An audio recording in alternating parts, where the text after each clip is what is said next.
The thing with private LTE and 5G is that now we have a new type of protocol that these devices can use in order to ensure better connectivity, but there are actual changes that we need to take into account when we address these networks.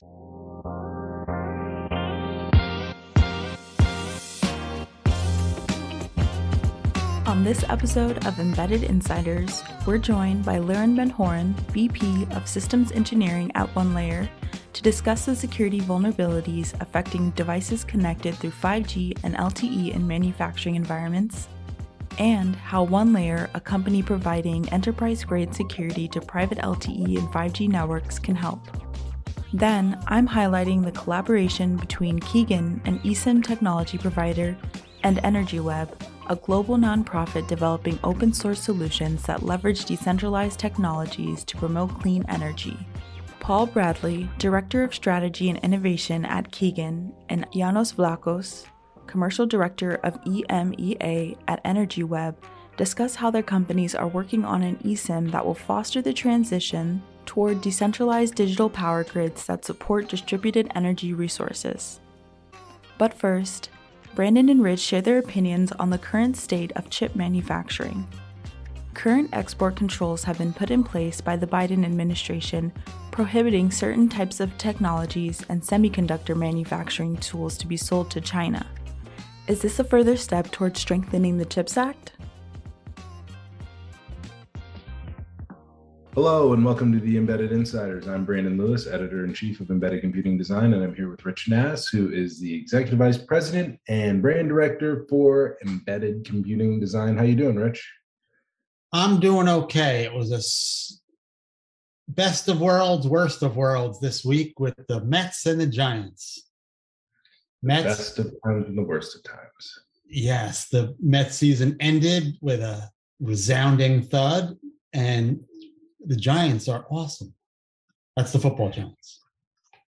At least you got extra baseball for free. Yeah, no, I'm not looking at it that way. It was a huge disappointment. Yeah. Better to be there. What is it? Better to have loved and lost than not have loved at all? No, that doesn't fly here. The expectations were so high. That's why you got to keep the bar low. That's what the Diamondbacks do. Is like, keep the bar low and you're never disappointed. Speaking of bars being low. Speaking of bars being low, it's almost the midterm elections. Nah, well, a little bit down that path. Yet another fab is being built in the U.S. and is not being built in my state of Florida. I have sent, I think, 6 emails to my governor, who actually like. And when you send an email, you get an automated response that says, we are very, very busy at this time. Somebody will get back to you, I think, in 48 hours. Well, I'm 6 emails over the course of about 6 months with no response. And I just want to know why we're not making a bigger push to get some of these fabs built in Florida. It's the perfect place for it. We got lots of land. We got highly educated community. Why wouldn't you do it here? No taxes. I have a reason. His name's Ian. What does that mean? You can't build a fab. No. You can't build a fab in Hurricane Alley. That's not fair. Why not? They build to such high building codes now that's not a problem. I don't know. They brought the insurance alone would probably be enough to scare off some of the chip makers from building. So it's okay to put it on an earthquake fault, but not okay to put it in a hurricane zone? Hey, a lot of them are building them out here in Phoenix. And it's because it was cheap. There's no real natural disasters. You're going to have to probably spend a little bit extra in cooling your data centers or whatever, but I don't know. That's just my personal opinion, but. All right. But I think that segues into something you want to bring up as well. Speaking of chip manufacturing, I was just perusing the stock market and I saw a bunch of semiconductor companies prices plummeting. You know, I'm going to interrupt you right there. I was very surprised. I saw the AMD stock, which I just sort of assumed was doing really well, it's down like 40% for the year. I was really surprised at that. Yeah, well, this isn't the whole reason for that, but this is certainly contributing to it. The Biden administration just pushed forward some export controls on certain types of technology and semiconductor manufacturing tools to China that are essentially targeting anything that is 14 nanometer or 16 nanometer and below. It also covers DRAM memory chips of 18 nanometer half pitch. Well, that just fortifies the CHIPS Act. We want to do everything here, right? Isn't that what that's saying? Yeah, and I mean, I think that this is clearly a nationalist, move. Another nationalist move that's really trying to help U.S. manufacturing and prevent China from and probably others from getting chips that could be used against us in oh no scenarios. But it does bring up a little bit of a question. You were just mentioning AMD being down 40%. We've all seen that over the last 18 months, essentially since the beginning of COVID, the electronics market has been very unstable because of supply chain issues. I thought we were just about out of the woods, and now something like this happens, which to me, just at face value, looks like it's going to completely disrupt the entire supply chain again. What are your thoughts? Yeah, it absolutely makes no sense. Just as we're getting back to, well, we're not back to normal. We're getting better in most segments except automotive. Why would you institute something like that now? I don't have an answer for you. And unfortunately, I think we're both on the same side of this, which makes for less interesting discussion. Yeah, I always assume that, these people who are making these decisions are playing some kind of 3D chess and, we're just playing checkers. Obviously China is a huge rival of ours. When you look at what has happened immediately to semiconductor companies the world over, that spans from Samsung in Korea to NVIDIA to AMD and Qualcomm here stateside.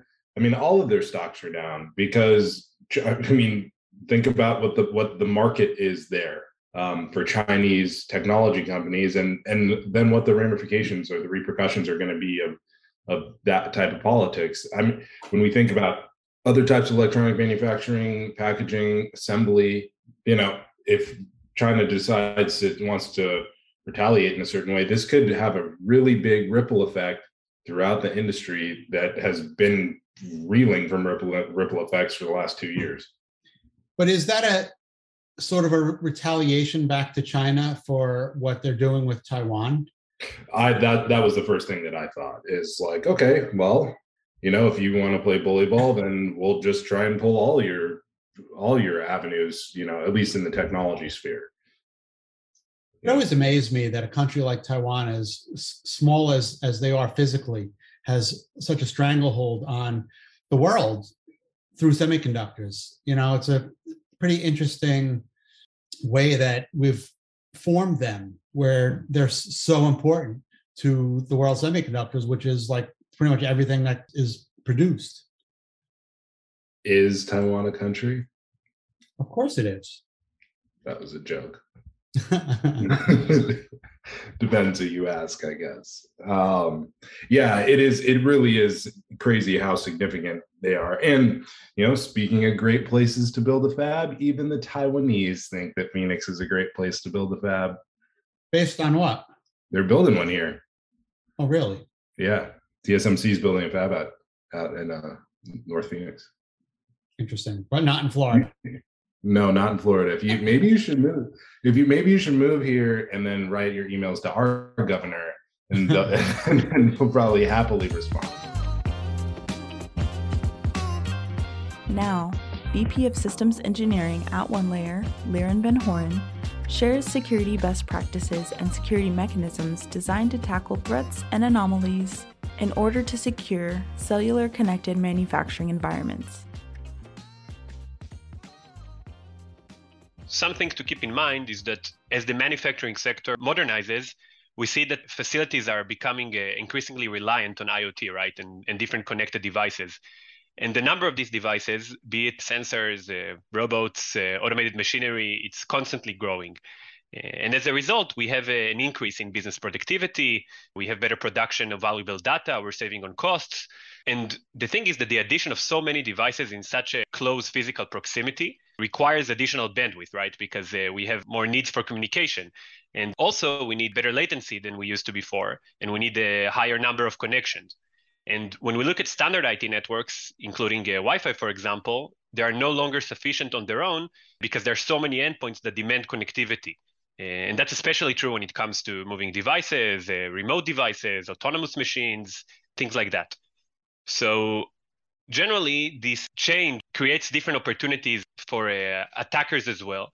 And there are many that are now turning their attention to private cellular networks, which became the go-to solution for these enterprises for wireless connectivity. So this is, I think, where we come in order to try and come up with, let's say, some sort of a security best practice and security mechanisms to ensure that the customers can enjoy all the benefits that I described of private cellular, but can also feel secured in the same time. What are the security vulnerabilities facing manufacturing environments connected or soon to be connected via LTE or 5G? And why aren't existing security solutions sufficient enough to protect them? Private LTE and 5G are mainly used in the manufacturing environment, I would say, for two purposes. The first one is to provide the manufacturing facility with better coverage. And the second one is to allow more IoT connectivity.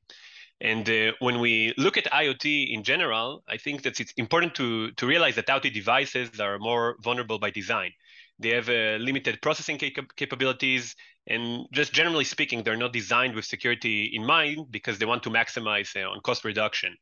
So I think that is important to keep in mind because also many times we see that these devices, even when the different vulnerabilities are discovered and associated with them, they are not patched because there's just so many different devices. And as I said, they have a very limited processing capabilities.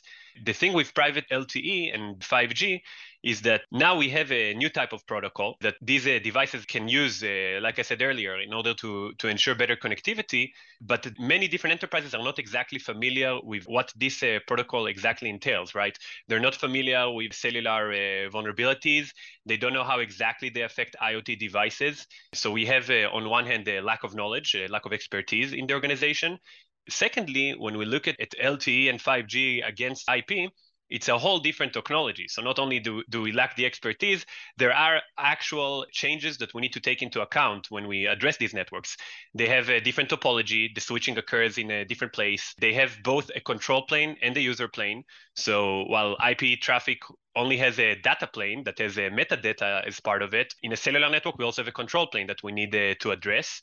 And also, obviously, in order to ensure the value of the private LTE network, we connect it to various other networks. So we have new connectivities that are being done. We have a connectivity between the private cellular network to the OT environment, the operational environment, right, or the IT environment. So the more connectivity, the better use cases we can have, but also the better security we need, because we need to ensure that no one can reach the private cellular network from another network, and also that this cellular network won't be another potential breach for an attacker to gain access, for example, to the OT, which has to be properly segmented. Can you explain context-based segmentation and its role in securing cellular-connected manufacturing environments? Context-based segmentation is the capability to be familiar with every network asset, as well as its attributes, and to use this knowledge in order to implement policy. I think, simply put, we want to be able to classify each and every device in a network to be part of a larger group. A group can be based on a status, right? It can be all the new devices, all the states of devices, whether they're online, they're offline, all vulnerable devices, for example, in a network. Alternatively, a group can also be based on a type, right? All cameras in a network, all sensors in a network, all mobile phones in a network. Once we have this knowledge and we know which devices are new, which devices are cameras, we can do context-based segmentations. We can make an argument like, I don't want any camera to be able to communicate with mobile phone because this is not the purpose of the camera traffic. The camera should only be able to communicate with the camera server. And if we can really simply implement that in a network, we ensure that the network is more secured. So what types of traffic behavior are monitored by cellular detection and response capabilities, and what would make them appear anomalous? Like what mitigating action can be taken against it? So I think the interesting part about cellular is that we have to look both at the payload, right, at the data itself, as well as the cellular signaling. From the payload perspective, there is no major change between cellular and IP. We still want to determine that the devices are transmitting data using the proper protocols, the correct ports, and do what they intend to do. I will say that it's not so easy in a cellular network because we sometimes have more difficulties determining what the source devices are. While we use identifiers in an IP networks in order to keep track of a device, things like IP and MAC and maybe a user agent, in a cellular devices, we have different identities. So we need to keep track of different identities. Some of them never leaves the network. So it's a little more difficult to track the data, but generally speaking, it's still the same methodology. We still need to look at the data, analyze it, and get insight from it. The part that is different is about the signaling. Unlike in an IP network, the cellular traffic in a cellular network is separated to a control plane and a user plane. And the control plane never leaves the cellular core, and it carries tons of interesting information, whether it's a request to attach or detach from the network, handovers between cells, the location of a specific device. And I think that it's important to realize that if an attacker has an access to the signaling of the device, it opens up more options for the attacker. It can do, for example, denial of service, not only on a data level, but maybe to send so many signals that it will deny service from a device without ever manipulating the data itself. So we need to take into account both the payload as well as the signaling. So in the context of LTE and 5G networks, what does zero trust mean? And how do you onboard devices in a zero trust connectivity environment? It's a great question. Here at OneLayer, we follow a network segmentation best practices, which I believe is part of the zero trust architecture that we have to keep in mind. And we create some sort of lifecycle for every policy in order to ensure that zero trust can be achieved for private LTE. The first thing we do is we discover devices. We realize what the network topology is, what the traffic is, so we'll be able to associate attributes and properties to each and every device in the network. The second thing we do is the classification of devices, right? We divide devices into intelligent groups for segmentations, like I said earlier, based on a status of a device, how vulnerable a device is, the type of device. Once we have that part figured out, then we're good for visibility, and then we can create a policy. So now we can create policy that ensures that, let's say, all new devices will be restricted, that every device that is vulnerable will not be able to use protocol that is associated with internet traffic or something. And once we have that policy configured, we start to validate it and alert and provide alerts to see if the actual policies we've implemented are occurring in the network. And only once we've done the validation, we start enforcing the network traffic because we don't want to affect the network negatively before we realize that it's actually necessary. But if we implement all these things, right, we discover, we classify, we create policy, we validate that policy, and then we enforce it, we ensure that we can have a high level of zero trust, even in a private cellular network. Maybe about the differentiation of why existing security solutions are not sufficient to protect the network. And I think there's one thing about OneLayer that really makes it stands out, which should maybe I should probably address here. What I wanted to say is that the way the approach OneLayer decided to take is to have a dedicated solution for the private cellular market. And there are various ways to do so. I would say that the legacy approach, the traditional approach, would be to look at the different protocols and install some sort of a firewall solution on top of them, track the traffic, analyze it, and start to implement policy. The challenge that we detected with that specific approach is that there are many, many differences between the way a cellular network operates and an IP network operates. It can be about the different identifiers, the different cellular elements, the separation of control and data plane. And for that reason, the unique differentiation factor of OneLayer is that we decided to integrate directly with the core components. So in a sense, we can go to any 5G or LTE core and extract the information directly from the core components, which are in charge of transferring the data in the network itself. Rather than look at the protocols in between components, we get the information directly from the components, and then we can also send information back. This is how we do the policy enforcement. So we analyze the data from the components, we receive the insights and we send the information directly to the core components, ensuring that the network just has a better hygiene and operate with security as sort of a built-in mechanism on top of what the customer already possesses.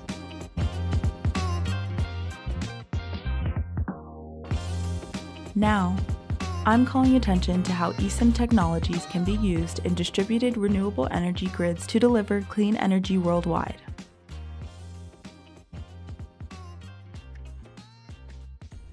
The electricity market has traditionally been centralized and controlled by grid operators who deliver fixed amounts of energy based on historical local demand. But as the world moves to counteract climate change using renewable energy, those fixed centralized policies will no longer be sufficient. Energy generated by wind, solar, and other natural sources is inconsistent and can change drastically based on the time of day, weather conditions, seasonality, and a host of other factors. Unlike with traditional power plants, it's also not necessarily supplied from a single fixed location.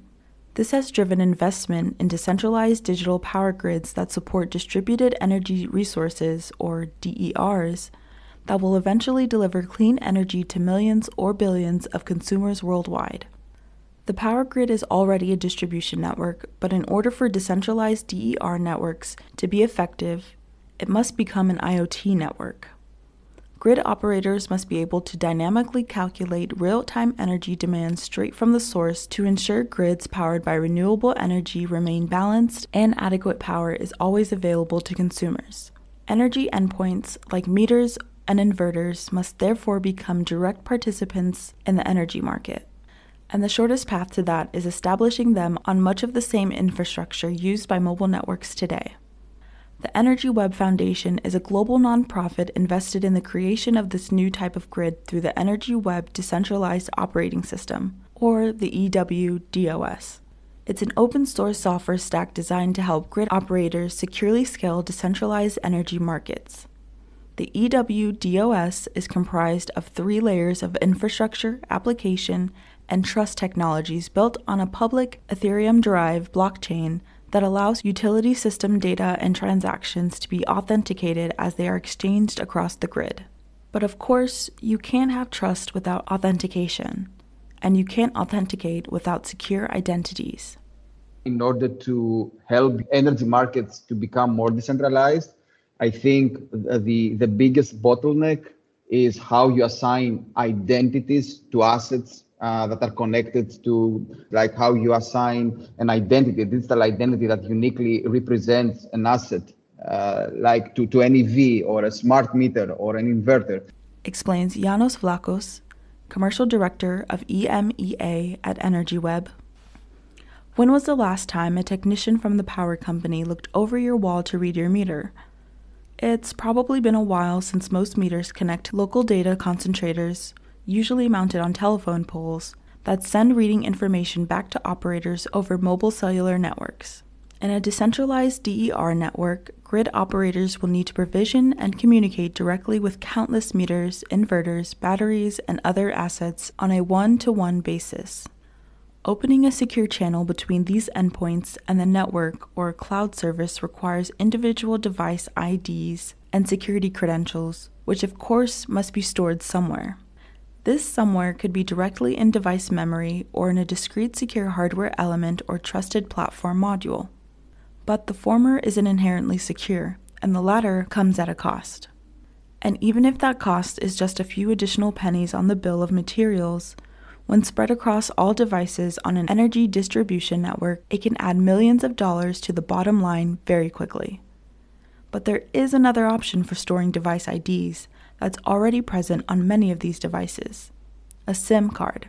Since the majority of these assets right now use SIM connectivity to communicate with any backend system, it is a no-brainer that if you embed your digital identity inside the SIM card, is the most cost-efficient way to enable these assets to communicate in a trusted and verifiable manner. For decades now, the SIM card has been used as a means of assigning digital identities to electronic devices that connect to a mobile network. The cards, which have traditionally been manufactured in the Universal Integrated Circuit Card or UICC form factor, contain information about the various services a subscriber has access to, temporary data about the local network, as well as ciphers and other security information. In the consumer mobile market, the removable technology, a programmable software-based SIM that's installed on EU ICC cards that are permanently attached to a device. While these solutions are currently used primarily by mobile network operators, there's no reason they couldn't provide the same identity management, authentication, and security services for assets connected to a blockchain-enabled power distribution network running a stack like EnergyWeb as well. After all, eSIM technology is proven, can be provisioned remotely, can't be removed from a device without disassembling the whole thing, and perhaps most importantly, is already there. So the very nature of the SIM is to store credentials securely and to allow the devices to authenticate on the mobile network. And when we came together with our different network operator partners, together with EnergyWeb, we said that it would be great to be able to leverage that same secure platform to be able to protect the credentials that aren't just used for mobile network authentication, but also to enable the transactions on the EnergyWeb network. Says Paul Bradley, Director of Strategy and Innovation at Keegan. Keegan is an eSIM technology provider that develops remote subscription management solutions for cellular-enabled IoT industries. The company's eSIM operating system is a small footprint, hardware-agnostic middleware capable of delivering digital identities and other SIM functionality to devices on 2G, 3G, 4G, LTE Cat 1, LTE Cat M, NB-IoT, or 5G networks. In fact, 65% of regional SIM vendors license Keegan OS-based technology to supply end users. The eSIM OS is based on the GSMA Association's IoT SIM applet for secure end-to-end communication, which for all intents and purposes transforms the eSIM OS into a root of trust that can house unique digital IDs and security keys in a secure enclave and manage symmetrically or asymmetrically encrypted TLS or DTLS sessions with application clouds and servers. For operators and developers, a common API allows IoT-safe-based devices like the Keegan eSIM to scale to support the provisioning of millions of devices like, say, utility meters that need to communicate across the energy grid. This joins other standard APIs that facilitate the integration of the eSIM OS with enterprise asset management systems and software stacks like the EWDOS. What we've essentially enabled is the usage of the secure platform, which is the SIM, beyond its original purpose of network authentication, and to be able to go ahead and to protect the credentials which are used to secure the exchanges between the different nodes on the distributed network, which is the energy grid. Keegan has built the IoT Safe standard and aforementioned APIs with zero-touch provisioning capabilities and support for tamper-resistant SIM hardware in a framework it calls Open IoT Safe. An ecosystem is now forming around the technology initiative, with Core Wireless adopting it into their OmniSIM connectivity solution. In parallel, the EnergyWeb SDK and app, which allow grid operators, OEMs, and integrators to develop applications that constantly track energy consumption on a granular level and attempts to match it with power generated by renewable DERs. From there, self-discovery and decentralized identification capabilities of the EnergyWeb blockchain allow energy assets to manage their own credentials. And so we took this technology, we took the reference implementations of some middleware that has been designed to interface with that Open IoT Safe application running in the SIM, and we provided samples of that to the team at EnergyWeb, who integrated it on the SIMs of various network partners. And so we brought all that together and we validated it and made sure that it was a viable solution and ensured that it could be used for the intended purpose. Because again, it's something that's so obvious to do. It really rationalizes the bill of materials and makes sure that those who need to leverage it and those who want to take advantage of this tamper-resistant hardware inside a device can do so. As EnergyWeb, as I mentioned, we're a non-profit, so we do not want to introduce any vendor lock-in. So our technology is fully open source. We do not require that an entity registers all of the devices on our chain. Instead, we provide access to the full breadth of our solutions, allowing anyone to use our stack to bring their own identity and leverage the ability that this combination of DID and SIMs bring to the IoT world. Digitally transforming all nodes participating in the energy grid, be they solar panels, EV chargers, or any other DER, will provide greater visibility into our energy usage and creation than ever before. With this information on hand, we will be able to make more clear, informed decisions about the type of energy we're consuming, and when, where, and how we're consuming it in pursuit of a carbon-free future. Now, who thought it would all be made possible by a SIM card?